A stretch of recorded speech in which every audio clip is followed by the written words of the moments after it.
Greek word থেকে আসছে Anna, means হচ্ছে এগেইনস্ট, আর ফাইলেক্সিস মিন্স হচ্ছে প্রোটেকশন। ঠিক আছে, অ্যানাফাইলেক্সিস বা টাইপ 1 হাইপার সেন্সিটিভিটি বলতে আমরা কি বুঝি? বলছে when the reaction involve in the skin, যেমন একটু সংক্ষেপে বলে দেই, যখন স্কিনে কোনো স্কিনে কোনো অ্যানাফাইলেক্সিস রিয়াকশন হয় বা টাইপ 1 হাইপার সেন্সিটিভিটি হয়, তখন তাকে আমরা বলি কি আর্টিকা। ধরো হঠাৎ করে স্কিন লাল হয়ে গেল, একটা গোল চাকা হয়ে গেল, লালের মতো লাল হয়ে গেল চুলকাইতে চুলকাইতে, এটা হচ্ছে কি যখন স্কিনে এই ধরনের অ্যালার্জিক রিয়াকশন হয়, তখন তাকে আমরা বলছি আর্টিকেরিয়া। হঠাৎ করে নাকে খুব হাঁচি সর্দি হচ্ছে, হ্যাঁ স্নিজিং হচ্ছে, তার মানে কি যখন রিয়াকশনটা টাইপ 1 রিয়াকশনটা যখন নাকে হয়, ন্যাজোফ্যারিংসে হয়, তখন তাকে আমরা বলি রাইনাইটিস। হঠাৎ করে এখন হাঁচি হচ্ছে, ধরো কিছু একটা ঢুকলো, কিভাবে সাধারণত হাঁচিটা হয়? কোনো ডাস্ট, কোনো পলেন, কোনো হেম, কোনো ফুলের রেণু টেনু, কোনো পারফিউম নাকের মধ্যে চলে গেল, তখন কি হয়? হাঁচি হয়। তার মানে কি অ্যালার্জেন অর অ্যালার্জিক সাবস্টেন্সটা যখন নেজোফ্যারিংসে যায়, তখন তাকে আমরা বলি rhinitis. Inflammation of the nasal কি জানি বলে, মিকোসা নাকি, হ্যাঁ। যখন ব্রঙ্কাসের মধ্যে অ্যালার্জিক রিয়াকশনটা হবে ব্রঙ্কো পালমোনারি টিস্যুতে, তখন তাকে আমরা কি বলি? নিউমোনিয়া। যখন জিআইটি ট্র্যাক্ট, গ্যাস্ট্রো ইন্টেস্টাইনাল ট্র্যাকের মধ্যে অ্যালার্জিক রিয়াকশন হয়, বা তখন তাকে আমরা কি বলি? গ্যাস্ট্রোএন্টারাইটিস। 1 মিনিট একটু তোমরা অপেক্ষা করো, জাস্ট 1 মিনিট।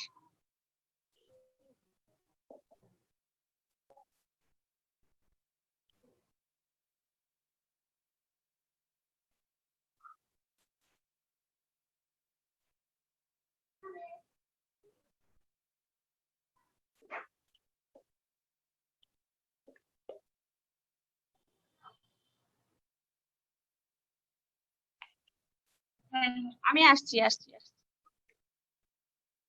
তার মানে কি বলছি? Hypersensitivity type 1 hyper sensitivity or anaphylactic. তাহলে হচ্ছে কি, মানে হাইপার সেন্সিটিভিটি রিয়াকশন বা অ্যালার্জিক রিয়াকশন, এই রিয়াকশনটা হচ্ছে কিসের মাধ্যমে হয়? অ্যালার্জেনের মাধ্যমে হয়। অ্যালার্জেন, অ্যালার্জেন, অ্যালার্জি আমরা সব সময় বলি না? তখন তার মানে কি, হোয়াট ইজ অ্যালার্জেনটা কি? The antigen which are responsible for the production of hypersensitivity reaction is called the allergen. Allergen, এই চারটা তোমার দেখা লাগবে না, আমার মুখের কথা শোনো, পরে চারটা পড়াবো। Allergen, what is allergen? বলছে কি the antigen which are responsible for the production of hypersensitivity is called allergen. Hypersensitivity তৈরি করতে যে অ্যান্টিজেনটা রেসপন্সিবল তাকে আমরা বলবো allergen.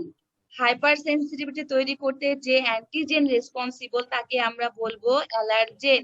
Hyper sensitivity, mental hyper sensitivity সেটা না, বলে না তুমি অনেক হাইপার, তুমি সহজে সেন্সিটিভ হয়ে যাও, সেই হাইপার সেন্সিটিভিটিটা, এটা হচ্ছে কোনো সাবস্টেন্সের কারণে শরীরে যখন আনডিজারেবল রিয়াকশন হয়, সেটাই হচ্ছে হাইপার সেন্সিটিভিটি। যেমন হচ্ছে কি, কাউকে ভোমরা কামড় দিল, মৌমাছি কামড় দিল, পিঁপড়া কামড় দিল, অনেকে আছে তার অত রেসপন্স হয় না, কিন্তু কিছু কিছু মানুষ আছে, ম্যাক্সিমাম আছে কি এমন হয়ে যায় যে সে সেন্সলেসও হয়ে যেতে পারে।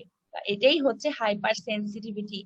ঠিক আছে, তাহলে হাইপার সেন্সিটিভিটি হওয়ার জন্য যে অ্যান্টিজেনটা রেসপন্সিবল তাকে আমরা বলবো অ্যালার্জেন। যখন হচ্ছে কি বলছি, হাইপার সেন্সিটিভ রিয়াকশনটা স্কিনের মধ্যে থাকবে, তখন তাকে আমরা বলবো হচ্ছে আর্টিকেরিয়া বলতে পারি। ন্যাজোফ্যারিংসে হলে তাকে আমরা রাইনাইটিস বলতে পারি। যখন ব্রঙ্কো পালমোনারি টিস্যুতে হয়, তখন তাকে আমরা নিউমোনিয়া বলি। যখন জিআইটি ট্রাক্টে হয়, তখন তাকে আমরা গ্যাস্ট্রোএন্টারাইটিস বলি। তাহলে টাইপ 1 হাইপার সেন্সিটিভিটি আমরা কি বলবো? অ্যানাফাইলেকটিক। অ্যানাফাইলেকটিক মানে কি? Opposite to protection.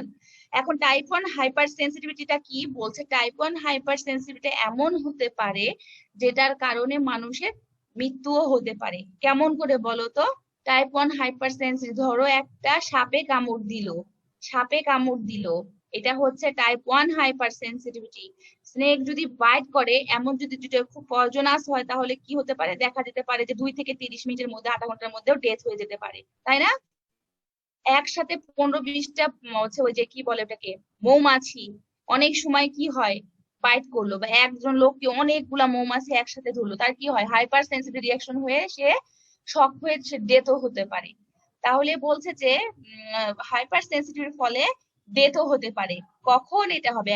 দুই ধরনের অ্যানাফাইলেকটিক আছে, একটা হচ্ছে লোকাল আর একটা হচ্ছে সিস্টেমেটিক। ঠিক আছে, ধীরে ধীরে পড়াই। তাহলে টাইপ 1 হাইপার সেন্সিটিভিটির আরেকটা নাম হচ্ছে অ্যানাফাইলেকটিক।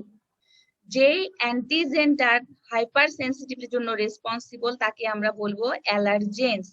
টাইপ 1 হাইপার সেন্সিটিভ উদাহরণ হিসেবে যদি আমি বলি কি কি হবে, স্নেক ভেনম হতে পারে, প্লান্ট ভেনম হতে পারে, বি ভেনম হতে পারে, ভেনম মানে বিষ, তারপর বিভিন্ন প্রোটিনেসিয়াস সাবস্টেন্সেস হতে পারে, ড্রাগ হতে পারে, ড্রাগ মানে মেডিসিন, ড্রাগ হতে পারে, কেমন যেমন পড়াইছিলাম কি পেনিসিলিন, হেপটেন, পেনিসিলিন একটা ড্রাগ, এটা হচ্ছে এটাকে আমরা হেপটেন বলবো। যখন হেপটেনটা কোনো প্রোটিনের সাথে বাইন্ড আপ হবে তখন তাকে আমরা কি বলছি? অ্যান্টিজেন। তখন তাকে আমরা অ্যান্টিজেন বলছি। হ্যাঁ হ্যাঁ, carrier means some protein or serum সাথে বাইন্ড আপ হবে তখন তাকে আমরা কি বলছি? অ্যান্টিজেন। তাহলে টাইপ 1 হাইপার সেন্সিটিভ এক্সাম্পল কি কি বলছি? অনেক হতে পারে, বিভিন্ন ধরনের খাবার সামগ্রী, যেমন হতে পারে কারো এগে হতে পারে, কারো মিল্কে হতে পারে। ঠিক আছে, বিভিন্ন ধরনের স্নেক ভেনম, প্লান্ট ভেনম, কোনো হচ্ছে কি বলে প্লান্ট জাতীয় কিছু খেয়ে ফেললো, স্নেক বাইট করলো, বি বাইট করলো, তারপর হচ্ছে বিভিন্ন ড্রাগের কারণে যে হাইপার সেন্সিটিভিটি হয় তাকে আমরা বলবো টাইপ 1 অর অ্যানাফাইলেকটিক। ঠিক আছে, অ্যালার্জেনটা কি? The antigen which are responsible for production of hypersensitivity is called the allergens. তাহলে আমরা জানলাম হাইপার সেন্সিটিভিটি কি। Hyper sensitivity refers to the immunoresponse causing undesirable reaction to the body. When the immune system cause harm to the body, this is called hypersensitivity. Hypersensitivity কত ধরনের? Type 1 or anaphylactic, type 3 or immunocomplex, type 4 or delayed hypersensitivity. এখানে একটা chart দেখা যাচ্ছে types of hyper sensitivity. চার্টটা এখন একটু খেয়াল করো, ধীরে ধীরে সবগুলা এক্সাম্পল দিয়ে বুঝাবো। চার্টটা দেখো, টাইপ 1টা কি বলছে? টাইম বিফোর ক্লিনিক্যাল সাইন, কত সময়ের মধ্যে তার লক্ষণ প্রকাশ করে, বলছে less than 30 minutes. Type 1 or anaphylactic কত সময়ের মধ্যে হয়? সাধারণত 2 থেকে 30 মিনিটের মধ্যে হয়, মানে বাইটিং করা 2 মিনিটের মধ্যে থেকে রিয়াকশন শুরু হয়। তাই বলছে যে এর ক্লিনিক্যাল সাইন্স সিম্পটম শো করার টাইমটা কত? Less than 30 minutes. আর টাইপ 2 আর সাইটোটক্সিন হচ্ছে ক্লিনিক্যাল সাইন শো করে কতক্ষণ সময়ের মধ্যে? 5 থেকে 12 hours, 5 to 12 hours time required for clinical sign show by type 2 cytotoxic hypersensitivity. Type 3 hypersensitivity কত সময় লাগে? 3 থেকে 8 ঘন্টা। তার মানে যেই সাবস্টেন্স দ্বারা টাইপ 3 হাইপারসেন্সিটিভিটি হবে সেটা হইতে সময় লাগে কত? 3 থেকে 8 ঘন্টা। তার মানে এটা অনেক সময় লাগে, অনেক সময় লাগে। কিন্তু সবচেয়ে সিরিয়াস কোনটা? Type 1 or anaphylactic. Delayed hypersensitivity কেন বলা হয়েছে? এই হাইপারসেন্সিটিভিটি রিঅ্যাকশন হইতে অনেক সময় লাগে, যেমন হচ্ছে 1 থেকে 2-3 দিন লাগতে পারে, 24 to 48 আওয়ার। তাহলে বুঝছো তোমরা, ক্লিনিক্যাল সাইন শো করে সবচেয়ে অল্প সময়ে কি? Type 1 hypersensitivity, less than 30 minutes. এটা সাধারণত বলা হয় যে 2 থেকে 30 মিনিটের মধ্যে রোগের লক্ষণ। টাইপ 2 হচ্ছে 5 থেকে 12, টাইপ 3 3 থেকে 8 এবং টাইপ 4 হচ্ছে 24 to 48 আওয়ার। এখন টাইপ 1 হাইপার সেন্সিটিভিটির ক্যারেক্টারিস্টিক্সটা কি, কিভাবে এই type 1 hyper sensitivity or anaphylactic reaction show করে? হাইপার সেন্সিটিভিটির জন্য যে সমস্ত অ্যান্টিবডি ইনভলভ, একটা পয়েন্ট লিখে রাখো, অ্যান্টিবডি ইনভলভ মানে 4 ধরনের হাইপার সেন্সিটিভিটির মধ্যে কোন কোন অ্যান্টিবডি ইনভলভ থাকে এটা লিখে রাখো। Antibody involve in hyper sensitivity. Type 1 এর ক্ষেত্রে ইমিউনোগ্লোবুলিন ই আর রেসপন্সিবল। শুনতেছো তোমরা? কথা বলো। শোনা যাচ্ছে। ওকে, লিখে রাখো, পয়েন্টটা লিখে রাখো, অ্যান্টিবডি ইনভলভ। হ্যাঁ, 4 ধরনের হাইপার সেন্সিটিভিটি হতে কোন কোন অ্যান্টিবডি রেসপন্সিবল? যেমন টাইপ 1 এর ক্ষেত্রে রেসপন্সিবল হচ্ছে ইমিউনোগ্লোবুলিন ই, টাইপ 2 এর ক্ষেত্রে immunoglobulin G and immunoglobulin M. Type 3 এর ক্ষেত্রে immunoglobulin G and M, but type 4 এর ক্ষেত্রে কোনো অ্যান্টিবডি প্রয়োজন হয়। টাইপ 4 এর ক্ষেত্রে নো অ্যান্টিবডি ইনভলভ। তাহলে টাইপ 1 এর ক্ষেত্রে কি? ইমিউনোগ্লোবুলিন ই। টাইপ 2 এর ক্ষেত্রে immunoglobulin G and M. Type 3 এর ক্ষেত্রে G and M, and type 4 এ হচ্ছে নো অ্যান্টিবডি ইনভলভ। ঠিক আছে? আর হচ্ছে টাইপ 1 এর ক্ষেত্রে এখন আসো, কি বলছে? Immunoglobulin E binds to the mast cell or basophil for granulation of mast or basophil and release of reactive substances such as histamine. আমি বুঝাবো এটা, হ্যাঁ, জাস্ট এখন একটু শুনে রাখো, আমি এটা বুঝাবো একটু পরে। কি বলছে? টাইপ 1 এর ক্ষেত্রে immunoglobulin E binds to the mast cell or basophil. তাহলে আমি কি বলছি? টাইপ 1 এর ক্ষেত্রে কোন অ্যান্টিবডি ইনভলভ? ইমিউনোগ্লোবুলিন ই। এই ইমিউনোগ্লোবুলিন ইটা কার সাথে বাইন্ড আপ হয়? মাস্ট সেল আর বেসোফিলের সাথে বাইন্ড আপ হয়ে মাস্ট সেল আর বেসোফিলকে ডিগ্রানুলেশন করে। যখন মাস্ট সেল আর বেসোফিল ডিগ্রানুলেশন হবে তখন সে কি রিলিজ করবে?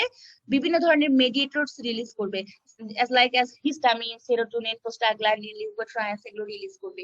হিস্টামিনটা কি? অ্যালার্জিক রিঅ্যাকশনের জন্য রেসপন্সিবল। যখন অনেক বেশি হিস্টামিন রিলিজ হবে তখন কি হবে? অ্যালার্জিক রিঅ্যাকশন হবে না? তো এইভাবে হচ্ছে টাইপ 1 ইমিউনোগ্লোবুলিন ইটা অ্যালার্জিক রিঅ্যাকশন করে। তার মানে কি? ইমিউনোগ্লোবুলিন ইটা নরমালি আমাদের জন্য তো উপকার, কিন্তু এটা এখানে কি হয়েছে? ক্ষতির কারণ হয়ে দাঁড়াইছে। ঠিক আছে?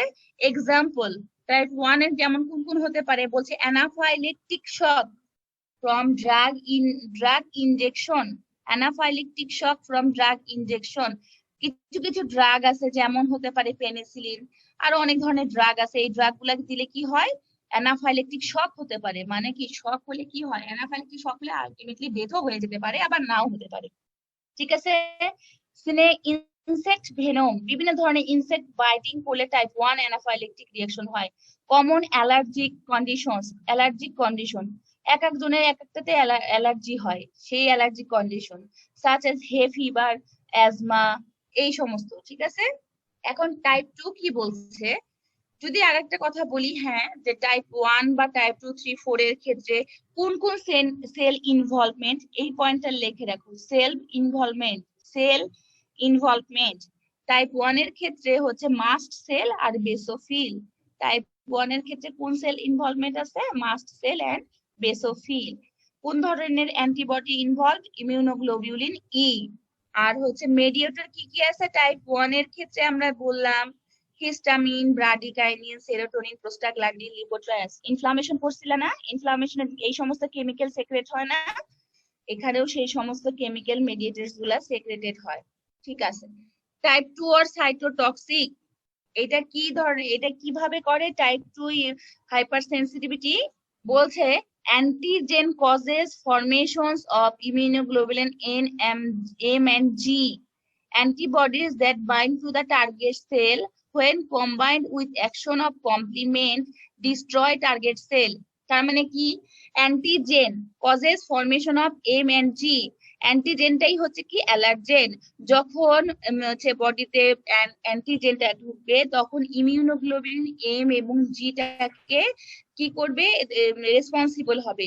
এটা কার সাথে বাইন্ড আপ হবে? টার্গেট সেলের সাথে। যখন টার্গেট সেলের সাথে অ্যান্টিজেন অ্যান্টিবডি বাইন্ড আপ হবে তখন কমপ্লিমেন্ট এসে অ্যাড হবে। এই কমপ্লিমেন্টটা কি করবে? টার্গেট সেলটাকে লাইসিস করে দিবে। যদি একটা টার্গেট সেল কিটা, এই টার্গেট সেলটা খারাপ না, এটা বডির জন্য উপকারী সেল, এই সেলটাকে যদি ডিস্ট্রয় করে দেয় তাহলে এটা হার্মফুল ইফেক্ট করবে না, সেটাই হচ্ছে হার্মফুল হয়ে যাবে। তাহলে এই টাইপ 2 আর সাইটোটক্সিক হাইপার সেন্সিটিভিটি কিভাবে হবে? অ্যান্টিজেনটা কি করবে? ফরমেশন করবে antibody immunoglobulin M and G, যেটা টার্গেট সেলের সাথে বাইন্ড আপ হবে এবং হচ্ছে কমপ্লিমেন্ট অ্যাক্টিভেটেড হয়ে টার্গেট সেলটাকে ডিস্ট্রয় করে ফেলবে। What is the function of complement? কমপ্লিমেন্টের ফাংশন কি? Complement marks the target cell and destroy the target cell. একটা টার্গেট সেলকে আইডেন্টিফাই করে এবং তাকে ডিস্ট্রয় করে দেয়। কোন কোন মেকানিজমে ডিস্ট্রয় করে দেয় কমপ্লিমেন্ট? বলো তো, কেউ একজন উত্তর দাও,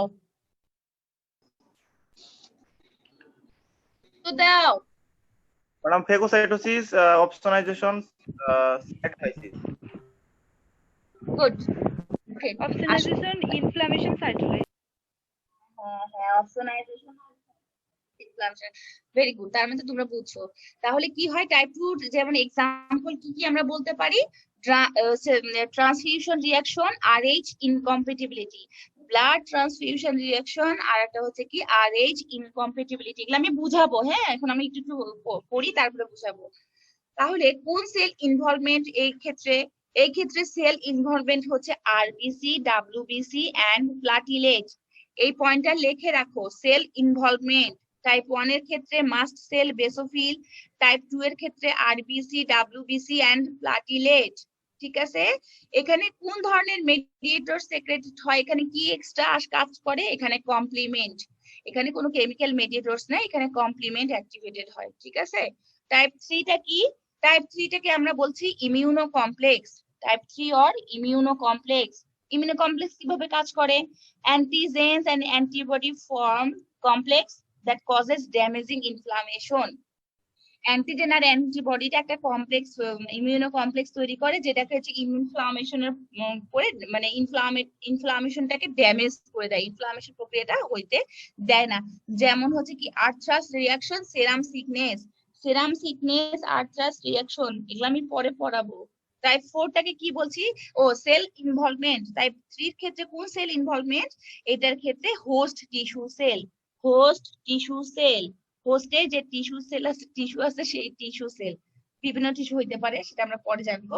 এখানেও কমপ্লিমেন্ট ফাংশনিং করে। ঠিক আছে, এখন আসো type 4 or delayed. Type 4 or ডিলেডটাকে আমরা কি বলছি, এটা সময় লাগে 24 টু 48 আওয়ার। এখানে কি করে, এখানে কোন ধরনের সেল ইনভলভ, সরি কোন ধরনের মেডিয়েটর বা কাজ করে, এখানে এখানে সাইটোকাইনস কাজ করে, হ্যাঁ এখানে সাইটোকাইনস কাজ করে। আর এখানে হোস্ট টিস্যু সেলটার ইনভলভমেন্ট আছে। কি করে, antigen activated cytotoxic T cell that kills the target cell. যেমন এটা কি, rejection of transplanted tissue, contact dermatitis such as poisonous ivy, certain chronic disease such as tuberculosis. এটা লং টাইম, টাইপ 4 বা delayed hyper সেন্সিটিভিটিটা অনেক ধীরে ধীরে করে, যেমন অনেক সময় লাগে, যেমন বলছে, যেমন এটা কি হতে পারে, একটা example dermatitis. What is dermatitis, ডার্মাটাইটিসে কি বলতো, ডার্মিসের মধ্যে ইনফ্লামেশন স্কিনে। আর হ্যাঁ, সাচ অ্যাজ পয়জনাস আইভি, এক ধরনের প্লান্ট আছে যেটা হচ্ছে এই যে ডিলেট হাইপার সেন্সিটিভ রেসপন্স করে। আবার বলছি certain chronic diseases such as tuberculosis এর এক্সাম্পলটাও হচ্ছে ডিলেট হাইপার সেন্সিটিভিটি। তাহলে এখন আমি যদি প্রশ্ন করি সবচেয়ে দ্রুত যে হাইপার সেন্সিটিভ রিঅ্যাকশন হয় সেটা কি, তখন বলবা টাইপ 1 হাইপার সেন্সিটিভ অ্যানাফাইলেকটিক। প্রশ্ন যদি করা হয় সবচেয়ে ধীরে যে হাইপার সেন্সিটিভিটি রেসপন্সটা হয় সেটা কি, টাইপ 4 অর ডিলেড। যদি এক্সাম্পল বলি, বলো তো ডিলেটের একটা এক্সাম্পল দাও, তখন বলবা ডার্মাটাইটিস, পয়জনাস আইভি প্লান্ট দ্বারা হতে পারে, tuberculosis. Type 3 or immuno complex যদি বলি, তখন একজনে বলবা সেরাম সিকনেস, মুখস্থ করে ফেলবা সেরাম সিকনেস কি আমি পড়াবো, হ্যাঁ। টাইপ 2 টা যদি বলি কি, তখন বলবা ব্লাড ট্রান্সফিউশন, আরএইচ ইনকম্প্যাটিবিলিটি। আর বুঝেই ফেলছি এতক্ষণে, যেমন হতে by the by common course, তাই না। This are the example of type 1 hyper sensitivity. তাহলে আমি কি কি বললাম, 4 টাইপস হাইপার সেন্সিটিভ বললাম, তাদের time of showing clinical sign সেটা বললাম, প্রত্যেকটা হাইপার সেন্সিটিভিটি ক্যারেক্টারিস্টিক্স বললাম, এক্সাম্পল বললাম, সেল ইনভলভ, কোন কোন সেল ইনভলভ। টাইপ 1 এর ক্ষেত্রে মাস্ট সেল, বেসোফিল। টাইপ 2 এর ক্ষেত্রে আরবিসি, ডাব্লিউবিসি, প্লাটিলেট। টাইপ 3 এর ক্ষেত্রে হোস্ট টিস্যু সেল। টাইপ 4 এর ক্ষেত্রে বলছে host tissue cell. Mediator involves, type 1 এর ক্ষেত্রে মেডিয়েটর হচ্ছে histamine, serotonin, bradykinin, prostaglandin, leukotrienes. This are the mediators involvement for type 1 hypersensitivity. Type 2 এর ক্ষেত্রে কমপ্লিমেন্ট, টাইপ 3 এর ক্ষেত্রে কমপ্লিমেন্ট, বাট টাইপ 4 এর ক্ষেত্রে cytokines are responsible for type 4 hypersensitivity. আর আরো কি জানি বলছি, ও অরিজিন যদি বলতে চাই, সবগুলাই অরিজিনেটেড হয়েছে বি লিম্ফোসাইট থেকে এক্সেপ্ট টাইপ 4। টাইপ 4 এ যেহেতু সাইটোটক্সিক টি সেল রেসপন্সিবল, সেজন্য এখানে আমরা টি লিম্ফোসাইট বলবো, হ্যাঁ। অরিজিন অফ হাইপারসেনসিটিভিটি শুরু হয় টি সেল। তাহলে তো একটু বুঝছি, তাই না। এখন আমরা টাইপ 1 সম্পর্কে পড়বো, টাইপ 1 হাইপারসেনসিটিভিটি অর অ্যানাফাইলেক্টিক। ম্যাম অরিজিনটা আরেকবার অরিজিন বলবো, তোমাদের ওখানে কি বৃষ্টি হচ্ছে তো অনেক অন্ধকার হয়ে আসছে। টাইপ 1 জি ম্যাম, হালকা হালকা। Type 1 hypersensitivity origin হচ্ছে যদি B lymphocyte, type 2 B lymphocyte, type 3 B lymphocyte, type 4 T lymphocyte.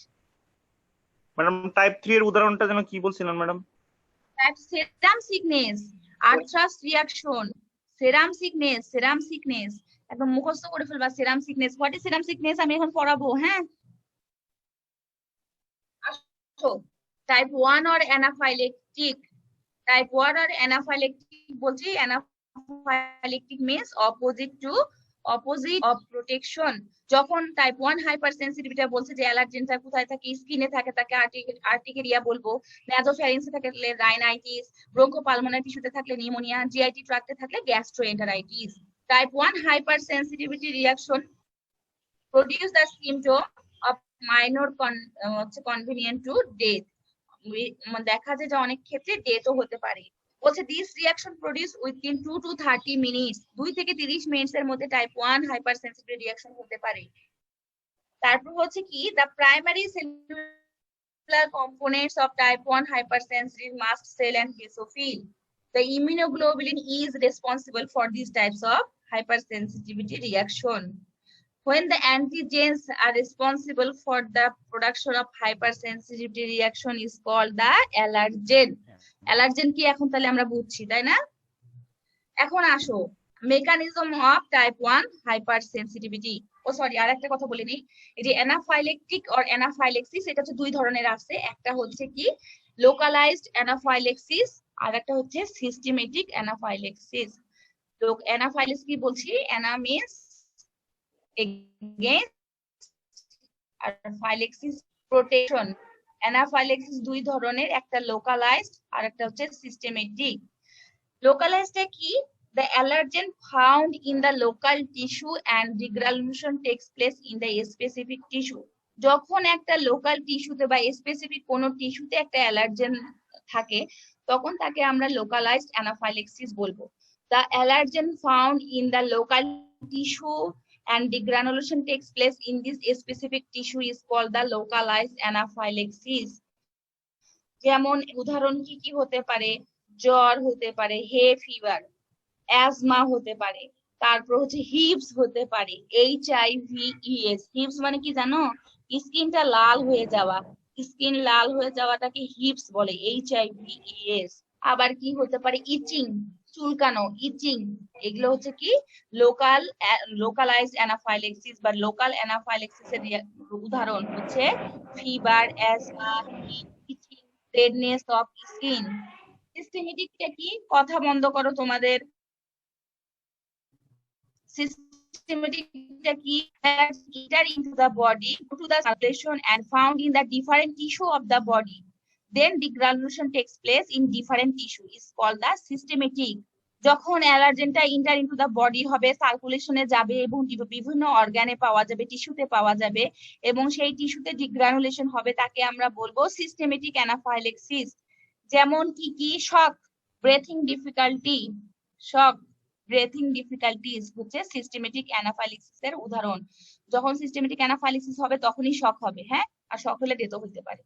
আসলে এখন আমরা পড়বো হচ্ছে কি মেকানিজম অফ টাইপ 1 হাইপারসেনসিটিভিটি। শুনলা কিছু, মাথায় কি কিছু ঢুকলো? ম্যাম সিস্টেমেটিকের উদাহরণটা কি বলেন? শক, এক্সাম্পলটা। শক, শক, শক, ব্রেথিং ডিফিকাল্টিস, শ্বাস গ্রহণ, ব্রেথিং ডিফিকাল্টিস, অ্যাজমা, যখন সিরিয়াস অ্যাজমা হয়ে যাবে, টিউবারকুলোসিস হয়ে যায় তখন কি হয়, টিউবারকুলোসিস না, সরি আমি ভুল করে বলছি, যখন ব্রেথিং ডিফিকাল্টিস হয় তখন হচ্ছে কি হতে পারে, শ্বাস নিতে, দেখো না এখন কি হচ্ছে, কি বলবো, ব্রেথিং ডিফিকাল্টি, ব্রেথ মানে কি বলবো, প্রশ্বাস, কি শ্বাস প্রশ্বাসে ডিফিকাল্টিস। শক হলে কি হয়, সবকিছু ফাংশনিং করা বন্ধ হয়ে যায় না, হ্যাঁ। আচ্ছা আমরা এখন নেক্সট বলি, mechanism of anaphylaxis. Mechanism of anaphylaxis, ছবি দেখতে পাচ্ছ,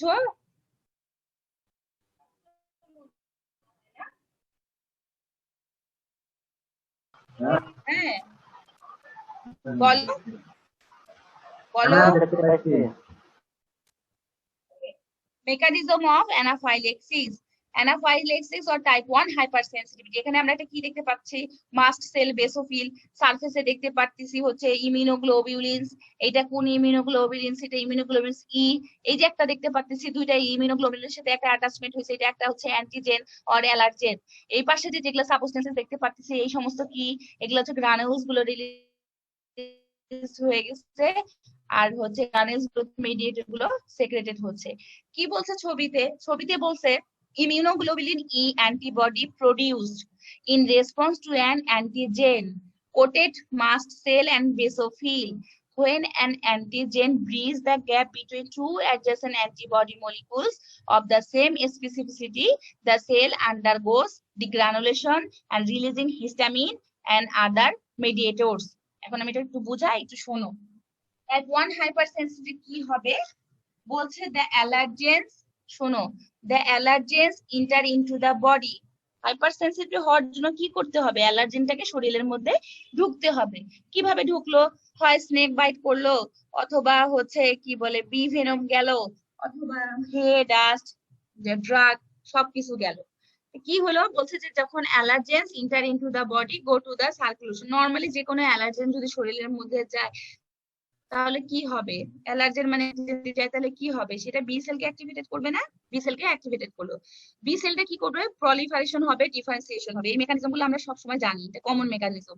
বি সেল গুলো পলিফারেট হবে এবং ডিফারেন্সিয়েটেড হবে from the plasma cell and the reaction is performed with the helper T cell. আমরা তো এটা জানি, যখন অ্যালার্জেন যে কোনো অ্যান্টিজেন শরীরে ঢুকলো তখন কি হবে, বি সেল অ্যাক্টিভেটেড হবে, বি সেল অ্যান্টিজেনটাকে ইনগালফ করবে, করে হেল্পার টি সেলের সাহায্যে প্লাজমা সেল, মেমোরি সেল তৈরি করবে, তাই না?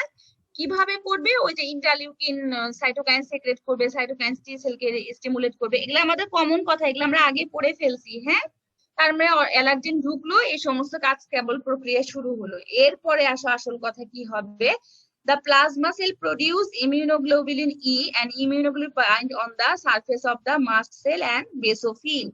এই যে যখন অ্যান্টিজেন ঢুকলো তখন প্লাজমা সেল কি করবে, অ্যান্টিবডি তৈরি করবে। টাইপ 1 হাইপার সেনসিটিভিটির ক্ষেত্রে কোন অ্যান্টিবডি তৈরি করবে, ইমিউনোগ্লোবুলিন ই তৈরি করবে।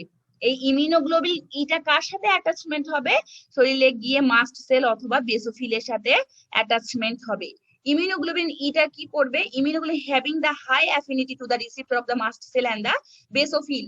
এগুলা আগের কথাবার্তা এখানে ছবিতে নাই, আগের কথাবার্তাটা ন্যাচারাল, আমরা সবাই জানি, অলরেডি পড়ে ফেলছি। যখন ইমিউনোগ্লোবুলিন ই তৈরি হলো, সেই ইমিউনোগ্লোবুলিন ইটা কি করবে, মাস্ট সেল আর বেসোফিলের সারফেসের সাথে অ্যাটাচড হয়ে যাবে। কারণ কি, ইমিউনোগ্লোবুলিন ই এর অ্যাফিনিটি হচ্ছে মাস্ট সেল আর বেসোফিলের সাথে বাইন্ড আপ হওয়ার। ঠিক আছে, এরপরে কি করবে, the FC region of the immunoglobulin E attach with the mast cell. একটা এফসি রিজিয়ন আছে, একটা অ্যান্টিবডি, দুইটা রিজিয়ন, একটা ফ্যাব রিজিয়ন, একটা এফসি রিজিয়ন। এফসি রিজিয়নটা মাস্ট সেল আর বেসোফিলের সাথে বাইন্ড আপ হবে, আর ফ্যাব রিজিয়নটা ফ্রি থাকবে। এখন কি হচ্ছে, on subsequent exposure of the same allergen to the sensitized individual, যখন সেম অ্যালার্জেনটা শরীরে আবার গেল, যখন সেম অ্যালার্জেনটা বডিতে আবার গেল, তখন কি হবে, দা সেনসিটিভ আগের থেকে সেনসিটিভ ছিল, সে এমনিতেই সেনসিটাইজ হয়ে আছে, কারণ তার অ্যালার্জিটা বডিতে অলরেডি ঢুকে আছে। যদি আবার সাবসিকুয়েন্ট এক্সপোজার হয় তখন কি হবে, the allergen bind with the fair region of the immunoglobulin E. যখন সাবসিকুয়েন্ট এক্সপোজার হবে, যখন আবার, তখন সেই অ্যান্টিজেনটা কি করবে, ওই যে ইমিউনোগ্লোবুলিন ই গুলো ছিল, সেই ইমিউনোগ্লোবুলিন ই এর যে ফেয়ার রিজিয়ন আছে তার সাথে অ্যান্টিজেন গুলা বাইন্ড আপ হয়ে যাবে। ঠিক আছে, and cross link with the another entity. মনে করলো সারফেসের সাথে অনেকগুলো ইমিউনোগ্লোবুলিন ক্রস লিঙ্ক করবে, একটা পার্ট একটা পার্ট, একটা ক্রস লিঙ্কেজ তৈরি করলো। ঠিক আছে, ক্রস লিঙ্কেজ করলো, তখন কি হবে, এরা মাস্ট সেলকে অ্যাক্টিভেট করবে বা বেসোফিলকে অ্যাক্টিভেটেড করবে, কিসের জন্য, ডিগ্রানুলেশন হচ্ছে মাস্ট সেলকে ট্রিগার করবে, স্টিমুলেট করবে ডিগ্রানুলেশন হওয়ার জন্য। তখন কি হবে, দেন দ্য গ্রানিউলস একটা টার্গেট হবে। এই গ্রানুলেশন যখন এই তিনটা এই কমপ্লেক্স মিলে মাস্ট সেলকে অ্যাক্টিভেটেড করতেছে যে গ্রানুল গুলা রিলিজ করার জন্য, এই গ্রানুল গুলা সারফেসে এসে আলটিমেটলি কি করবে, এক পর্যায়ে এই যে গ্রানুলস গুলা প্লাজমা মেমব্রেনের সাথে ফিউজড হয়ে যাবে এবং এরা করবে কি, রিলিজ হয়ে এই গ্রানুলস থেকে বিভিন্ন কেমিক্যাল মেডিয়েটরস গুলা সেক্রেটেড হয়ে যাবে। যখন কেমিক্যাল মেডিয়েটরস গুলো সেক্রেট হবে তখন এগুলো কি করবে, এগুলো হচ্ছে কি করবে, ব্লাড স্ট্রিমে চলে যাবে, ব্লাডে গিয়ে কি করবে, ধরো কেমিক্যাল মেডিয়েটরস হিস্টামিন, এই হিস্টামিনটা কি হবে, বাইন্ড আপ হয়ে যাবে বিভিন্ন ধরনের সেলের বডি, হোস্ট বডি রিসিপ্টরের সাথে বাইন্ড আপ হয়ে যাবে। হোস্ট বডি রিসিপ্টরের সাথে বাইন্ড হয়ে গেলে এরা কি করবে, বিভিন্ন ধরনের রেসপন্স,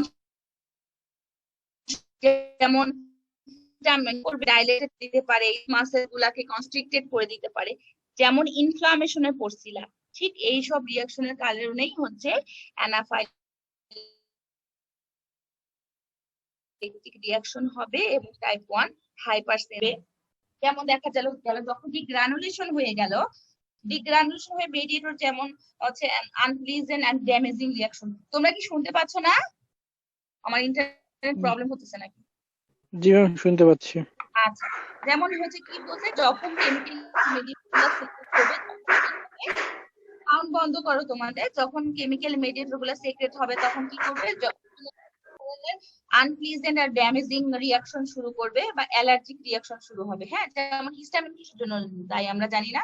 হিস্টামিন রিলিজ হলে যখন বডি থেকে যত বেশি হিস্টামিন রিলিজ হবে তত বেশি অ্যালার্জিক রিঅ্যাকশন হবে। এই জন্য তো আমরা অ্যান্টি হিস্টামিনিক ড্রাগ খাই। অ্যান্টি হিস্টামিনিক যদি ড্রাগ খাই তাহলে কি হয় বলতো, হিস্টামিন সেক্রেশনটা বন্ধ হয়ে করে দেয়, মানে কি ইন্টার ইমিউনোগ্লোবুলিন এর ফাংশনিংটাকে কমায় দেয়। এই জন্য আমরা অ্যান্টি হিস্টামিনিক খাই। সর্দি কাশি হলে অ্যান্টি হিস্টামিনিক খাই, তারপর হচ্ছে গা চুলকাচ্ছে, অ্যালার্জিক রিঅ্যাকশন হচ্ছে, আমরা অ্যান্টি হিস্টামিনিক খাই। কিসের জন্য? অতিরিক্ত হিস্টামিন রিলিজ হয় যার কারণে শরীরে বিভিন্ন অ্যালার্জিক রিঅ্যাকশন করে, এই জন্য আমরা অ্যান্টি হিস্টামিন খাই, হিস্টামিনের ফাংশনটাকে কমায় দেই, ইমিউনোগ্লোবুলিনের এর ফাংশনটাকে কমায় দিই।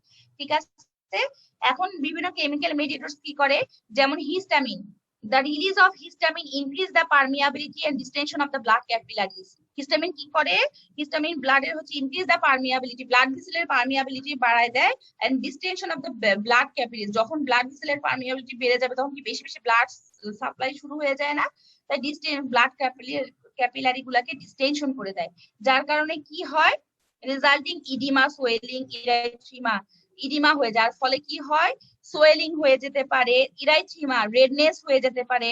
আদার ইফেক্টস ইনক্লুড মিউকোসাল সেক্রেশন, যখন অতিরিক্ত হিস্টামিন রিলিজ হবে তখন কি হবে, মিউকোসাল সেক্রেশন গুলা বাড়ে যায়, যার কারণে কি হয়, রানি নোজ, নাক দিয়ে হর করে সর করে পানি পড়তে থাকে। ঠিক আছে, আবার কি হয়, স্মুথ মাসেল কনস্ট্রিক্টেড হয়ে যায়, which is the respiratory bronchi resulting difficult in breathing। এই সমস্ত কারণে কি হয়, মানে ব্রেথিং এ ডিফিকাল্টিস হয়। আরেক ধরনের কেমিক্যাল মেডিয়েটর সেক্রেটেড হতে পারে যেটা হচ্ছে কি লিউকোট্রায়েন্স। এই লিউকোট্রায়েন্সটা কি করে, and লিউকোট্রায়েন্স এন্ড prostaglandin, এগুলা বলছে কি, these mediators are not performed and stored in the granules but are synthesized by the antigen trigger cell। এগুলো হচ্ছে, এর আগে আমি একদিন পড়াইছিলাম না ইনফ্লামেশনের ফাংশন, কাইনিন কি করে, হিস্টামিন কি করে, সেরোটোনিন কি করে, ঠিক সেরকম হিস্টামিন বেশি হিস্টামিনের ফাংশন গুলাকে বাড়াতে এই যে লিউকোট্রায়েন্স। আর 1 মিনিট তোমরা দাঁড়াও, হ্যাঁ, আমার অনেক জোরে বৃষ্টি পড়তেছে তো আমি জাস্ট একটু খালি একটা কাজ করে আসতেছি।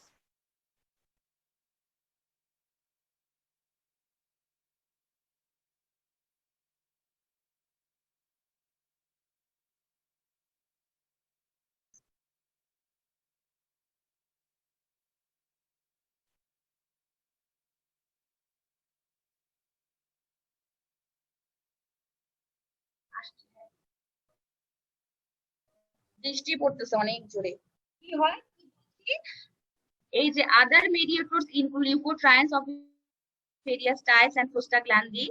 These mediators are not preformed and stored in the granules but are synthesized by the antigen trigger cell. যখন বেশি বেশি অ্যান্টিজেন হচ্ছে স্টিমুলেশন করে সিনথেসাইজ করবে তখন হচ্ছে কি এদের ফাংশনিং শুরু হয়। তাছাড়া হিস্টামিন ফাংশন, এরা সাধারণত যখন বেশি বেশি অ্যান্টিজেন ট্রিগার করবে তখন এদের সেক্রেশন শুরু হবে। বলছে leukotrienes tends to cause prolonged contraction of certain smooth muscle. Smooth muscle গুলাকে এটা হচ্ছে কন্ট্রাকশন করে, হ্যাঁ। Their action contribute to the spasm of the bronchial, সবগুলা ব্রঙ্কাস ব্রঙ্কিউলের মাসেল গুলাকে কনস্ট্রিক্টেড করে, যার কারণে ব্রেথিং এর ডিফিকাল্টিস হয়, যার যে অ্যাজমা হয়, ঠিক আছে। Prostaglandin effect smooth muscle of the respiratory tract and cause increased mucus secretion. Prostaglandin mucus সেক্রেশনটাকে বাড়ায় দেয়। কালেকটিভলি অল দিস মেডিয়েটর একসাথে কেমোটেক এজেন্ট হিসেবেই কাজ করে। What is chemotaxis and chemotactic? তোমরা তো জানো, বলো তো কেমোটেক্সিস আর কেমোটেকটিক কি? হোয়াট ইজ কেমোটেক্সিস বলো।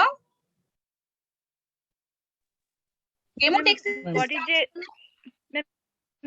কেমোটেক্সিস মিন্স হচ্ছে কেমিক্যাল যে কেমিক্যাল অ্যাট্রাকশন অফ হ্যাঁ কেমিক্যাল অ্যাট্রাকশন হবে ফ্যাগোসাইটোসিস। হ্যাঁ, এই জন্য মনে রাখতে হবে, একটা পড়ার সাথে আরেকটা পড়ার লিঙ্কেজ চলে আসে, হ্যাঁ। এই জন্য আমি একটু ধরা দিয়ে পারা না পারা এটা কোনো বিষয় না, জাস্ট একটু মানে রিমেমোরাইজ করে দেওয়া। এটাতে আবার না যে ম্যাডাম বলতেছে, আমি দেখতেছি না কে বলতেছে না বলতেছি, জাস্ট এটা হচ্ছে কি টার্ম গুলার সাথে পরিচিত হওয়া। বলছে কি কি করে, collectively all this mediators serve as a chemotactic agent that in a few hours side of the degranulated cell, যেখান থেকে এই কেমোট্যাকটিকটা আবার কি? কেমোট্যাকটিক আর কেমোটেক্সিস একই কথা, একই রকম। একই। ও আচ্ছা, বলছে কি ডিগ্রানুলেশন যেখানে হচ্ছে সেখানে হচ্ছে কি করে, in a few hours attract neutrophils and eosinophils to the site of the degranulated cell, then they activate various factors then cause inflammatory symptoms such as distension of the capillaries, swelling, increased secretion, যা সবগুলো একত্রেতে কি করে ওই muscle গুলাকে constrict করে দেয়, mucosal সেক্রেশনটাকে বাড়ায় দেয়, যার কারণে আলটিমেটলি ব্রিথিং এ ডিফিকাল্টিস হয়, হ্যাঁ। প্রত্যেকটা কেমিক্যাল মেডিয়েটরস এর ফাংশন ইনফ্লামেশনে আছে, খুব সুন্দর করে পড়বা। তাহলে আমাদের আলটিমেটলি মূল কথা হলো কি হয় বলতো, যখন অ্যালার্জেন হচ্ছে বডিতে ইন্টার করে, যখন অ্যান্টিজেন ঢুকে, তখন তো আমরা জানি বি সেল গুলো অ্যাক্টিভেটেড হয়। এই আমরা জানি বি সেল গুলো কি করে, বি সেলের সেল সারফেসে কি থাকে, ইমিউনোগ্লোবুলিন থাকে, তাই না? আমরা কি বলছি এখানে কোন ধরনের ইমিউনোগ্লোবুলিন ফাংশন থাকে, ইমিউনোগ্লোবুলিন ই থাকে। তখন এরা কি করে, এখানে মেইনলি কোন ইমিউনোগ্লোবুলিন তৈরি হয়, ইমিউনোগ্লোবুলিন ই। ইমিউনোগ্লোবুলিন ই গুলার কার প্রতি অ্যাফিনিটি বেশি থাকে, বলছে মাস্ট সেল এবং বেসোফিল। চলে আসছো, মাস্ট সেল আর সবগুলো ক্লাস নিচ্ছি। মাস্ট সেল আর বেসোফিল কি করে, মাস্ট সেল আর বেসোফিলের এফসি রিজিয়নের সাথে বাইন্ড আপ হয় এবং ফ্যাব রিজনটা ফ্রি থাকে। আবার সেই অ্যালার্জেনটা যদি আবার হচ্ছে কি এক্সপোজার হয়, কি বলছি যে সেকেন্ড এক্সপোজার, কি বলছি আবার on subsequent exposure of the same allergen, ওই অ্যালার্জেনটা যদি আবার ঢুকে, কারণ সেটা এমনিতেই সেনসিটিভ হয়ে আছে, আবার যদি ঢুকে তখন সেই অ্যান্টিজেনটা কি করে, ফ্যাব রিজনের সাথে বাইন্ড আপ হয়ে মাস্ট সেল কে ডিগ্রানুলেশন করতে বলে কি বিভিন্ন ধরনের কেমিক্যাল মেডিয়েটরস। এগুলো কি করে, মাস্ট সেলের প্লাজমা মেমব্রেনে চলে আসে, আলটিমেটলি এগুলো হচ্ছে বাইরে চলে এসে সার্কুলেশনে চলে যায়। সার্কুলেশনে এসে কি করে, এটা যে বিভিন্ন ধরনের মেডিয়েটর সেক্রেট করে অ্যালার্জিক রিঅ্যাকশন করে, এবং যার ফলে টাইপ 1 হাইপার সেনসিটিভিটি আর অ্যানাফাইলেক্সিস হয়। এটা দুই ধরনের বলছে, একটা সিস্টেমিক আর একটা হচ্ছে লোকাল, ঠিক আছে। এখন আমরা যদি বলি ফুড অ্যালার্জেন বা ফুড অ্যালার্জি, তাই না? যেমন ফুড অ্যালার্জেন, বন্ধ করে দাও, ফুড অ্যালার্জেন আর ফুড অ্যালার্জি, খাবারের অ্যালার্জি, সেটাকে আমরা হাইপার সেনসিটিভিটি না বলে আমরা বলতে পারি যে ফুড ইনটলারেন্স, তাই না? বলি না কারো মিষ্টি কুমড়া খেলে অ্যালার্জিক রিঅ্যাকশন হয়, চুলকাচুলকি শুরু হয়, কারো আবার হয় না, কারো চিংড়ি মাছ খাইলে হয়, কারো হয় না, কারো ইলিশ মাছ খাইলে হয়, কারো হয় না। এগুলো তো এক ধরনের হাইপার সেনসিটিভিটি, তাই না? শুনতেছো তোমরা? হ্যাঁ ম্যাম বলেন। বাইরে থেকে কি সাউন্ড আসতেছে? আজকে স্টুডেন্ট এত কম কেন? আচ্ছা, কি বলছি, যেমন ফুড অ্যালার্জেন আমরা বলতে পারি যে খাবার খেলেও তো হাইপার সেনসিটিভ রিঅ্যাকশন হয়, এটাকে আমরা সাধারণত কি বলবো, হাইপার সেনসিটিভ না বলে আমরা ফুড টলারেন্স, ফুড ইনটলারেন্স বলতে পারি, হ্যাঁ। ফুড ইনটলারেন্স কেমন করে হয় দেখো, কিভাবে হয়, কারণ যে কোনো বডিতে হচ্ছে কি প্রথম দুইবার হচ্ছে এক্সপোজার হতে হবে অ্যান্টিজেনের। প্রথমে একবার অ্যান্টিজেন গিয়ে তার বডিতে হচ্ছে একদম কি বল সেন্সিটাইজ করে থাকে, যখন সেকেন্ড এক্সপোজার হয় তখন এই জিনিসটা আরো বাড়ে যায়। যেমন ফুড ইনটলারেন্স আমরা বলতে পারি, কারো হচ্ছে দেখা যায় যে মিল্ক দুধ দুধ খাইলে হচ্ছে প্রবলেম হয়, কি হয় ডায়রিয়া হয়ে যায়, অ্যাডজাস্ট করতে পারে না। কেন করতে পারে না? কারণ হচ্ছে মিল্কটাকে ডাইজেস্ট করার জন্য যে এনজাইম রেসপন্সিবল সেটা তার হয়তো নাই, অ্যাবসেন্স, এই যার কারণে হচ্ছে হচ্ছে মিল্কটাকে হচ্ছে ডাইজেস্ট করতে পারে না। আবার দেখা দিতে পারে যে অনেকের হচ্ছে কি বলে বাদাম খাইলে সেন্সিটিভিটি হতে পারে, কারো আবার হচ্ছে কি বলে এগ খাইলে সেন্সিটিভিটি হতে পারে, বিভিন্ন ধরনের শাকসবজি খেলে হতে পারে। তো এক একজন এক একটার প্রতি রেসপন্সিবল থাকে। হ্যাঁ, এই রেসপন্স আমরা ফুড ইনটলারেন্স টার্মটা ইউজ করলেই বেশি ভালো হয়। এই জন্য কি করতে হয়, আমাদের দেশে এখনো আছে, অনেক আছে, আমিও নিজেরও আমার করা নাই, এই জন্য হচ্ছে হাইপার সেন্সিটিভিটি টেস্ট করে নিতে হয়। ধরো মিনিমাম 8-10টা খাবার দিয়ে তার সেন্সিটিভিটি টেস্ট করে নিতে হয় যে কোন খাবারে কার প্রবলেম হবে।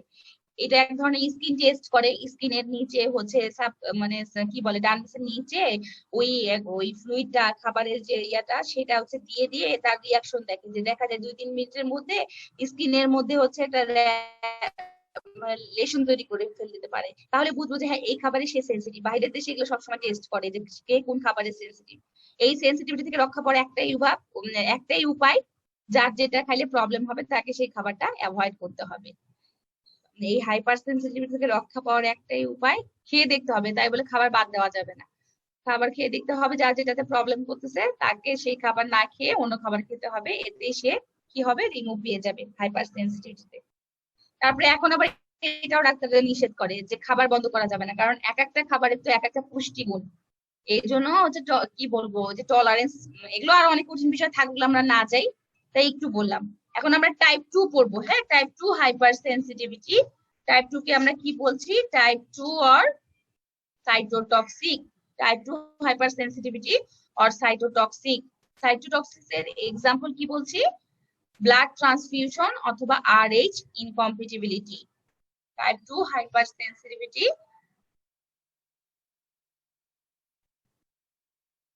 তোমরা কি শুনতো?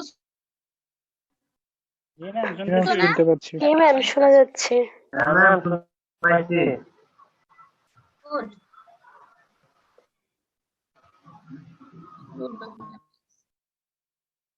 এটা কি বলতো? ABO blood group system. এগুলো ফিজিওলজিতে পড়ছো না? ABO blood group system, ABO blood system, এগুলো তোমাদের পড়া না ফিজিওলজিতে? ম্যাডাম পড়াইছে। Very good. তাহলে টাইপ 2 হাইপার সেন্সিটিভিটি কিভাবে হতে পারে? একটা হতে পারে ব্লাড ট্রান্সফিউশনের ফলে। ব্লাড ট্রান্সফিউশন মানে ব্লাড ট্রান্সফার করব, আমার ব্লাড দরকার, আমার ব্লাড গ্রুপ হচ্ছে কি এ পজিটিভ, আমার ব্লাড গ্রুপ হচ্ছে এ পজিটিভ। আমার যখন বেবি হলো আমার স্টুডেন্টরা আমাকে ব্লাড দিছিল, তাহলে আমি কার ব্লাড নিছি? আমার সাথে যার ব্লাড গ্রুপের মিল আছে আমি তার কাছ থেকে ব্লাড নিছি। দুজন স্টুডেন্ট আমাকে ব্লাড দিছে, তাহলে ধরো শাহরিয়ারের ব্লাড হচ্ছে গ্রুপ হচ্ছে কি ও, আমার এ, আয়শার বি, আর ওই যে রিয়াজুলের এবি। এখন এই ব্লাড টাইপ 2 হাইপার সেন্সিটিভিটি হচ্ছে কি বলছি সাইটোটক্সিক। সাইটোটক্সিক হইতে সময় লাগে কত? 5 থেকে 12 ঘন্টা সময় লাগে। এটা কি করে বলছি, এখানে কোন কোন antibody involve? Immunoglobulin M R immunoglobulin জি। কি করে? ইমিউনোগ্লোবুলিন জি আর এমটা অ্যান্টিজেনের সাথে বাইন্ড আপ হয়ে কার সাথে রিঅ্যাকশন করে? কমপ্লিমেন্টের সাথে রিঅ্যাকশন করে কি করে? টার্গেট সেলটাকে লাইসিস করে দেয়। যেমন এটা কখন হতে পারে? ব্লাড ট্রান্সফিউশনের ক্ষেত্রে হতে পারে। ব্লাড ট্রান্সফিউশন বলতে আমরা কি বুঝি? বডিতে কত ধরনের ব্লাড আছে, মানে কত এক একজনের শরীরে এক এক ধরনের ব্লাড আছে, ব্লাড গ্রুপিং আছে। ব্লাড তো সেম আছে, কিন্তু ব্লাডের সারফেসে যে অ্যান্টিজেনটা সেটা ভেরিয়েশন আছে। কারো আছে এবি, কারো বি, কারো এ, কারো ও। যার ব্লাড গ্রুপ এবি তার মানে তার সেলে যে অ্যান্টিজেনটা আছে সেই সেলের অ্যান্টিজেনটা কি কি আছে? এ আছে, বি অ্যান্টিজেন আছে। যার ব্লাড গ্রুপ বি তার মানে ব্লাডের সেল সারফেসে কোন অ্যান্টিজেন আছে? বি অ্যান্টিজেন আছে। যার এ তার শরীরে কি অ্যান্টিজেন আছে? এ অ্যান্টিজেন আছে। আর ও এর কোনো ধরনেরই অ্যান্টিজেন নাই, না আছে এ আছে না আছে বি, ওর হচ্ছে নিজস্ব ও, সেই ও আছে কিন্তু এ আর বি নাই। এটা ব্লাডের আরবিসি সারফেসে অ্যান্টিজেনটাকে দেখাচ্ছে এর মধ্যে কি কি অ্যান্টিজেন আছে। এখন প্লাজমা অ্যান্টিবডি, প্লাজমা যে অ্যান্টিবডি তৈরি করবে সেটা এই ব্লাডের যে অ্যান্টিবডি তাহলে কি আছে, মানে সেটা কোন কোন অ্যান্টিবডি, আমার ব্লাড গ্রুপ এ বি, তাহলে এখানে কি কি আমার ব্লাডের সারফেসে কি কি অ্যান্টিজেন আছে, এ অ্যান্টিজেন আছে আর বি অ্যান্টিজেন আছে। এখন আমি যে অ্যান্টিবডি প্রডিউসিং হবে সেটা কি হবে, মানে এর যে আমি যে অ্যান্টিবডিটা আমার শরীরে যে কাজ করবে সেটা কি, neither anti A or anti B. যদি অ্যান্টি বি আর অ্যান্টি এ দেয় তাহলে কি হবে, তাহলে তো আমার যে অ্যান্টিজেন আছে তার সাথে রিয়াকশন করে এটাকে একদম লাইসিস করে দিবে, তাহলে শেষ। এই জন্য কি করতে হয়, ব্লাড যখন রিসিভ করবে এটা এ বলছে কি অ্যান্টি, সরি, মানে যার যার যখন আমি তাহলে এবিটাকে আমরা কি বলছি, সর্বজনীন গ্রহীতা, এই সবগুলোই ব্লাড নিতে পারে। হ্যাঁ, এবিও আমরা ওকে কি বলছি, এটা সর্বজনীন দাতা, এ সবাইকে নিতে পারে কি ও ব্লাড গ্রুপ, কারণ কি এর সেল সারফেসে এও নাই বিও নাই। কিন্তু এবিতে কি আছে, অ্যান্টি বি অ্যান্টিবডি আছে, আর বিতে কি আছে, অ্যান্টি এ আছে। এখন সাপোজ মনে করো এখানে যদি অ্যান্টি এ আছে, আমি যদি এখন এখানে এ নেই, অন্যটা নাও, এখন অ্যান্টি এ নিছি, অ্যান্টি এ আছে, আমি যদি এখন এ যদি ব্লাড গ্রুপের ব্লাড নেই তাহলে কি হবে, অ্যান্টিবডি এ আছে আর আমি যদি এ নেই তাহলে কি হবে, এটা কি করবে, এটা লাইসিস করে দিবে টার্গেট সেলকে। তাহলে আমাদের কি করতে হবে, ব্লাড ট্রান্সফিউশনের সময় আমাদেরকে দেখে নিতে হবে, কারণ যার যে ব্লাড আছে তার সেল সার্ফেস সেই অ্যান্টিজেন আছে এবং তার এগেইনস্টে অন্য অ্যান্টিবডি কাজ করে, এই জন্য কখনো সেম নেওয়া যাবে না। আমি যদি এ ব্লাড নেই এখানে তাহলে কি হবে, যেহেতু শরীরে অ্যান্টি এ আছে তাহলে এর সাথে অ্যান্টিজেন এর সাথে অ্যান্টি এ কাজ করে সেটাকে টার্গেট সেলটাকে লাইসিস করে দিবে, ব্লাডটা কি হবে, ক্লটেড হয়ে যাবে, সেই ব্লাডটা আর ফাংশনিং থাকবে না। এই জন্য ব্লাড ট্রান্সফিউশনের ফলে যদি আমি এরকম সেম যদি আমি এখন এখানে এ ব্লাড নিয়ে নেই তাহলে কি হবে, আমার ব্লাডটা ইনকম্প্যাটিবল হয়ে যাবে, ব্লাড ট্রান্সফিউশনটা হ্যাঁ, তাহলে কি হবে, এখানে আমাদের শরীরের মধ্যে এটা কি করবে, ব্লাডটাকে ক্লট করে দিবে, তখন শরীরের মধ্যে আনফেভারেবল কন্ডিশন শুরু হয়ে যাবে। এই জন্য ব্লাড ট্রান্সফিউশনের ক্ষেত্রে এটা অবশ্যই আমাদেরকে জানতে হবে। ঠিক আছে, ম্যাডাম একটা প্রশ্ন, হ্যাঁ প্রশ্ন করো বাবু, সরাও তো, হ্যাঁ প্রশ্ন করো, বলো। বি ব্লাড গ্রুপে তো ম্যাডাম এনটিএ আছে তাই না, তো আর এখন যদি বি NTA ব্লাড গ্রুপে তো হ্যাঁ, এ থাকে, বিতে আছে আমার সেল সারফেসে অ্যান্টিজেন আছে হচ্ছে বি, আর আমার অ্যান্টিবডি আর আছে বলো।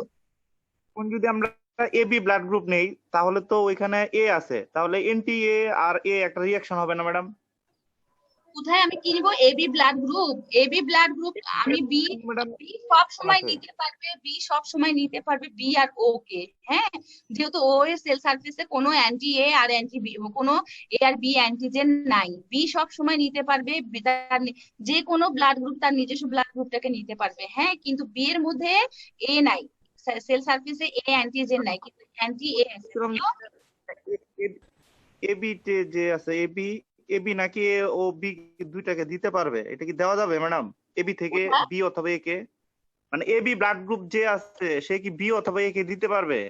এবি না, এবি সবসময়, এবি কে বলা হয় সর্বজনীন গ্রহীতা, সারা দুনিয়ার ব্লাড সে নিতে পারবে, সে দিতে পারবে না, সে দিতে পারবে শুধু হচ্ছে ওই এবি কেই দিতে পারবে, বুঝছো, সে এবি কে দিতে পারবে, ও রিসিভ করতে পারবে সবার ব্লাড, এবি সবার ব্লাড রিসিভ করতে পারবে, কারণ তার সেল সারফেসে আছে এ অ্যান্টিজেন আছে বি অ্যান্টিজেন আছে, আর তার কোনো হচ্ছে অ্যান্টি এ আর অ্যান্টি বি অ্যান্টিবডি কোনোটাই তার শরীরের মধ্যে নাই। ঠিক আছে, এই জন্য সে সবগুলা নিতে পারবে, বাট সে দিতে পারবে শুধু এবি কে।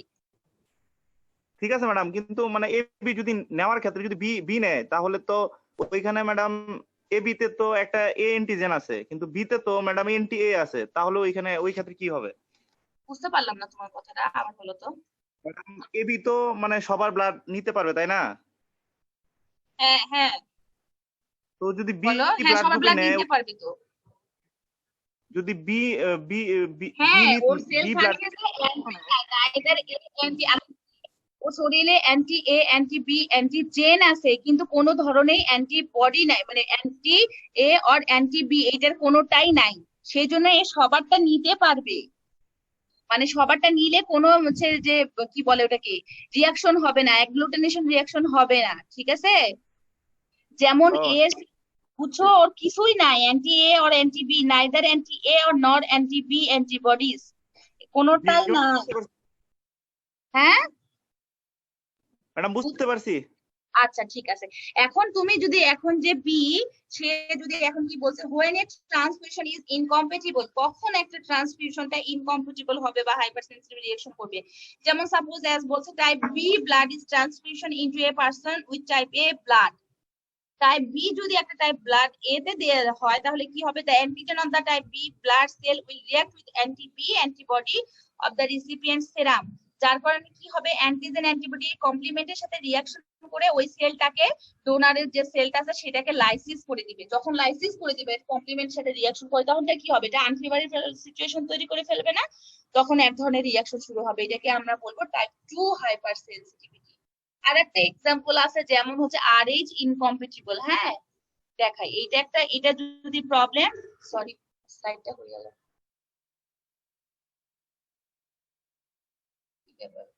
একটু দাঁড়াও, হ্যাঁ ওটা আসেনি,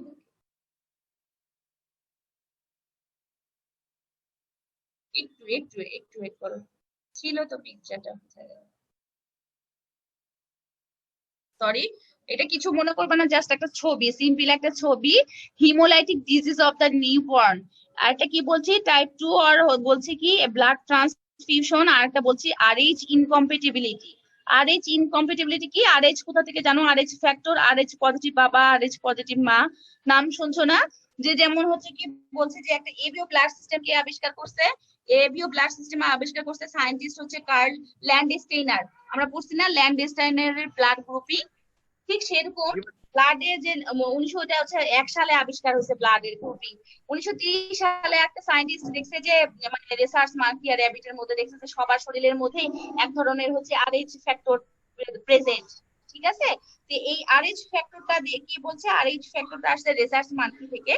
এইটা কখন হয় আমরা নাম শুনছি না, যে মা যদি নেগেটিভ হয় আর বাবা যদি পজিটিভ হয় তাহলে একটা প্রবলেম হতে পারে, RH ফ্যাক্টরের প্রবলেম হতে পারে, বাচ্চার প্রবলেম হবে।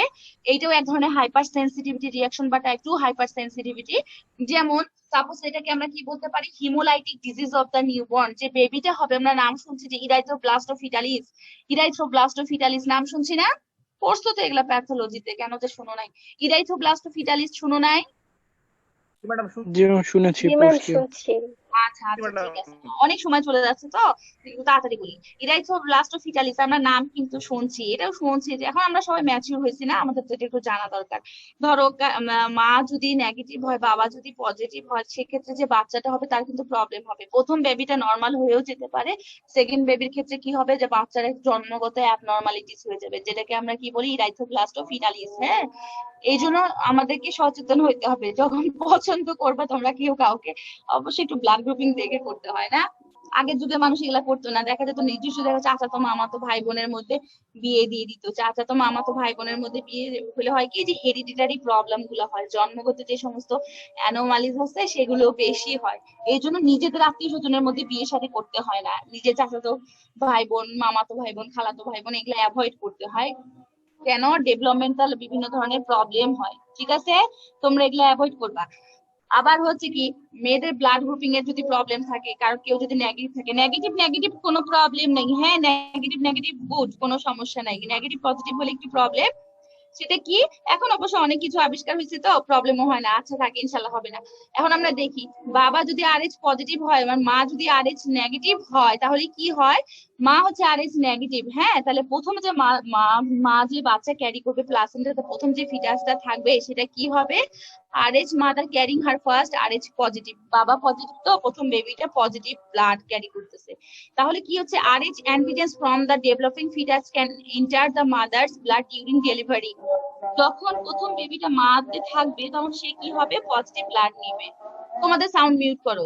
কি হবে, মাটা হচ্ছে পজিটিভ ফিটাস ক্যারি করবে, এই পজিটিভ ফিটাসের ব্লাডটা কি হবে, আলটিমেটলি মা শরীরের সাথে এক্সচেঞ্জ হয়ে যাবে। এক্সচেঞ্জ হয়ে কি হয়, মার শরীরে হচ্ছে একটা ওই পজিটিভ ব্লাডের এগেনস্টে একটা অ্যান্টিবডি অলরেডি মায়ের শরীরে থেকেই যায়, হ্যাঁ। কিন্তু প্রথম যে বাচ্চাটা ডেলিভারি হলো সে কি হয়, সে নর্মালি হয়, তার কোনো সমস্যা হয় না।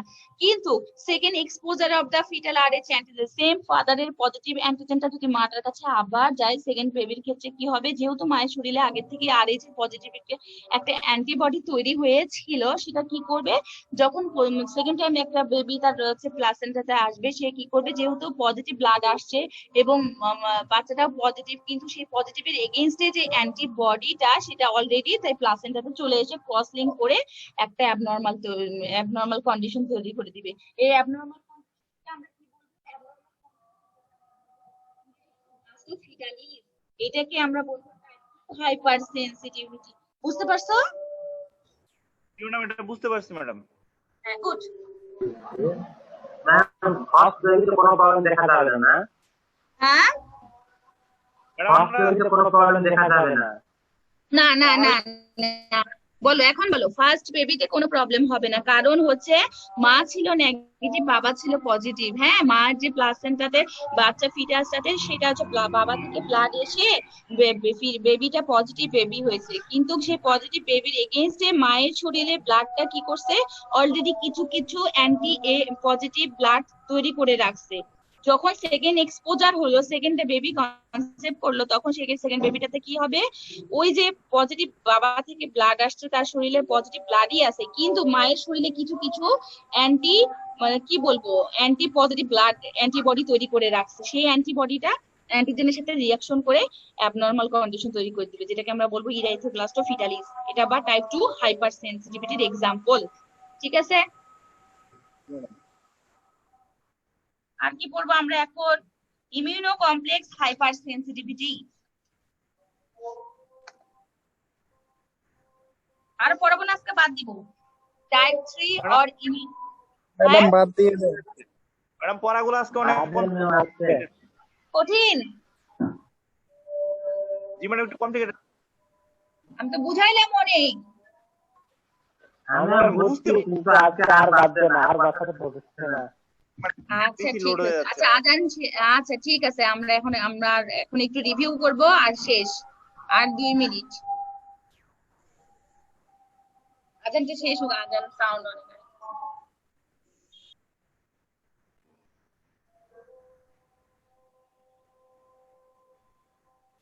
এটা কালকে আমরা পড়বো, হ্যাঁ ইনশাআল্লাহ।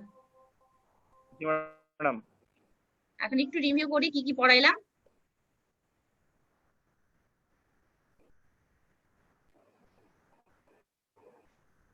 সেরাম সিকনেস আমরা নেক্সট, কোথায় গেল সেরাম সিকনেস, আমরা নেক্সট ক্লাসে পড়বো। হ্যাঁ, তাহলে আজকে আমরা কি পড়ছি, হাইপার সেনসিটিভিটি পড়ছি। হাইপার সেনসিটিভিটি কি, হাইপার সেনসিটিভিটি অলরেডি বলা হয়েছে, hyper sensitivity undesirable reaction of the body when immune system cause any harm to the body, this is called the hypersensitivity. Hypersensitivity কত ধরনের, hypersensitive 4 types, type 1 or anaphylactic, type 2 or cytotoxic, type 3 or immunocomplex, type 4 or delayed hypersensitivity।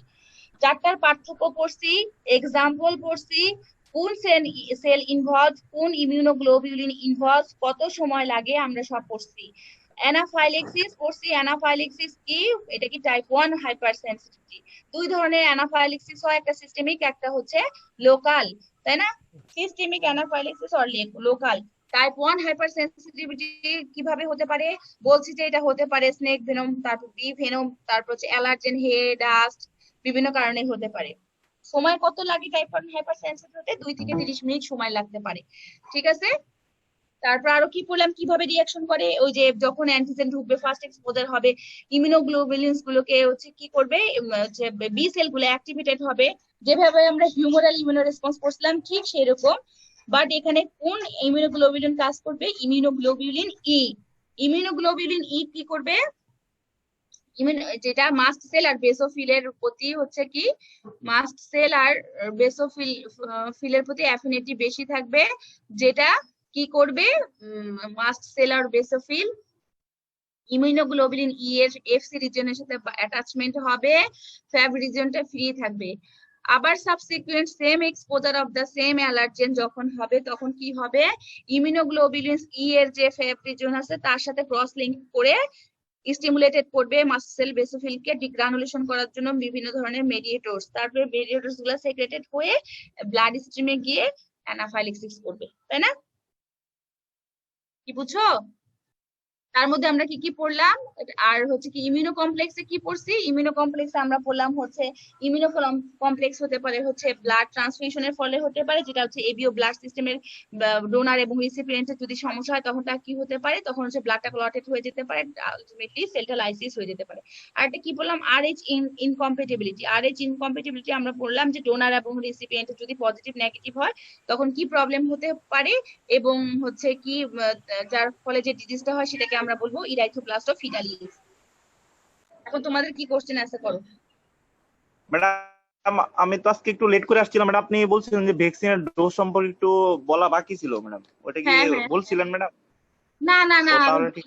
হ্যাঁ হ্যাঁ হ্যাঁ হ্যাঁ, আচ্ছা আচ্ছা, একটু দাঁড়াও, হয়ে গেছে আবার হয়ে গেছে। হ্যাঁ, কি জানি বলতেছিলাম, আমার মাথা শেষ। ও আচ্ছা, administration of vaccine.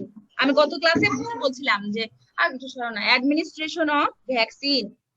Administration of vaccine এটা কিসের উপর ডিপেন্ড করে? বলছে যে অ্যাডমিনিস্ট্রেশন অফ ভ্যাকসিন এটা হচ্ছে স্ট্যান্ডার্ড ডোজের উপর ডিপেন্ড করে, কিন্তু কোনো এজ বা সাইজের উপর ডিপেন্ড করে না। আমি গত ক্লাসে একটু ভুল বলছিলাম। হ্যাঁ, তাহলে অ্যাডমিনিস্ট্রেশন অফ ভ্যাকসিন এটা হচ্ছে খুব ইম্পর্টেন্ট একটা ফ্যাক্টর, যেটা কিসের উপরে এটা মেজারমেন্টটা ডিপেন্ড করবে? বলছে যে স্ট্যান্ডার্ড ডোজের উপর ডিপেন্ড করে, কোনো সাইজ আর হচ্ছে কি এজের উপর ডিপেন্ড করে না।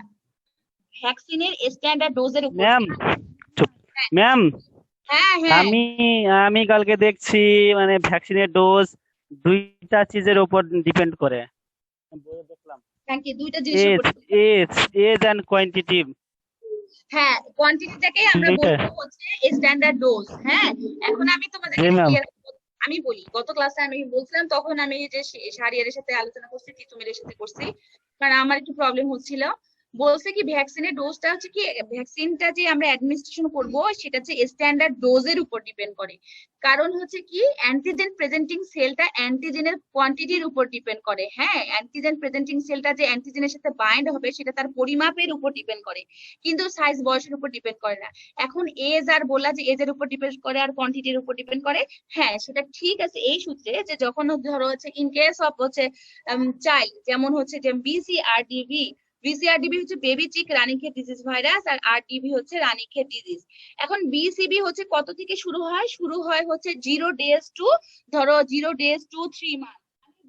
এক্সাক্ট ডেজটা জানি না, অ্যাজ ফর এক্সাম্পল 0 থেকে শুরু করে মনে করো 30 দিন বা 3 মাস পর্যন্ত হতে পারে। এটা হচ্ছে স্ট্যান্ডার্ড ডোজ কি 0.5 ml পার চোখে দিতে হবে 1 ড্রপ করে। এখন এই যে এজের বাচ্চাগুলোকে সবাইকে 0.5 ml করে তার চোখে দিতে হবে। আর এখন অ্যাডাল্টের ক্ষেত্রে কি দিতে হবে? সবাইকে 1 ml করে তার রানের মাংসে মানে থাই মাসেলের মধ্যে দিতে হবে 1 ml করে। তাহলে ডিপেন্ডস অন স্ট্যান্ডার্ড ডোজ। যদি ধরো 3 মাসেও যদি 1 ml দেই, আবার তার মুরগিটা ধরো যতদিন ভ্যাকসিনেশন করতে হবে 6 মাস 7 মাস 8 মাস, ওই সব সময় 1 ml তার দিতে হবে। তাহলে administration of vaccine depend upon the standard dose of a vaccine, এইটাই বলতে চাইছিলাম। হ্যাঁ, এখন কিছু কিছু হয়তোবা ওই যে আছে যে ছোট বাচ্চাদের জন্য এটা, বড়দের জন্য এটা, কিন্তু ছোট বাচ্চার ওয়েটটাকে মেনশন করা হয় নাই বা সাইজটাকে মেনশন করা হয়নি, সবার জন্য একটা স্ট্যান্ডার্ড ডোজ প্রযোজ্য, এটাই।